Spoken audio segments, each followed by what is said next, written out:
कुशध्वज की बेटी थी। सीता जी की भी कथा आती। सीता जी भी तुलसा के रूप में विद्रवती था उनका नाम सीता जी का। जब रावण ने उनके साथ बलात्कार किया तो रावण को श्राप दिया था सीता जी कि दुष्ट, तुमने मेरे साथ में अनाचार किया ना, तुम्हारा विनाश मैं करूंगी। इसलिए कभी भी गलती से भी किसी मातृ शक्ति का दिल मत दुखाओ। हाँ, हम मरेंगे तो केवल और केवल श्राप से मरेंगे, नहीं चाहिए दिल दुखाना किसी का। सदा ना रहा है, सदा ना रहेगा जमाना किसी का। क्यों चंद स्वार्थों के लिए हम किसी की आत्मा को परेशान करेंगे।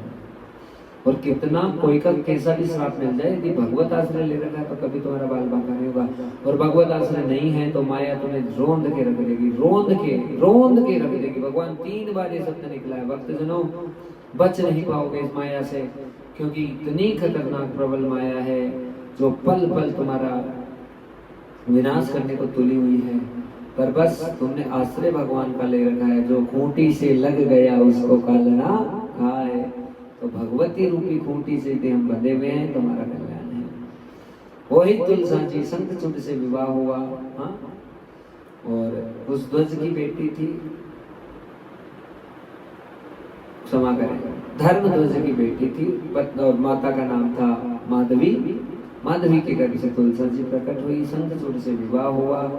भगवान शंकर से शंखचूड़ ने वेर किया, बहुत लंबा युद्ध चला। भगवान नारायण को तुलसा जी को भंग करने के लिए रूप बनाकर आना पड़ा, तो श्राप मिला कि पत्थर बन जाओ, और तुलसा जी वृक्ष रूप में परिणित हुई। और उसी का ये परिणाम हमेशा इस ब्रह्मांड में व्यापक है कि तुलसी और शालिग्राम जी का विवाह महाराज बड़े धूमधाम से होता है एकादशी को।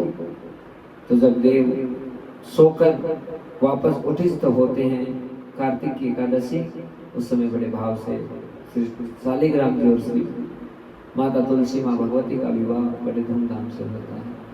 तो ये कथाएं क्यों कही जा रही है? इसलिए कही जा रही कि देवी कथा का भाग तो है ही है, और दूसरा ये है भक्तजनों की सब कथाओं से हमें सीखने को मिलता है। हमको इस कथा से क्या सीखने को मिल रहा है?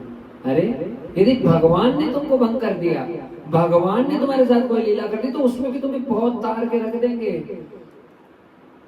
कभी यदि हमारा आध्यात्मिक संबंध किसी से भी हुआ है ना, हमारा पतन नहीं होगा, क्योंकि भगवान बीच में है, वो बचा लेंगे कहीं ना कहीं। कोई कितने ही गलत भाव से तुम्हारे जीवन में आ जाओ, पर यदि तुम्हारा संबंध प्रभु से हुआ है, प्रभु से ही रहेगा वो, कोई नहीं बैठ सकता। समय चाहे कितना ही लग जाए,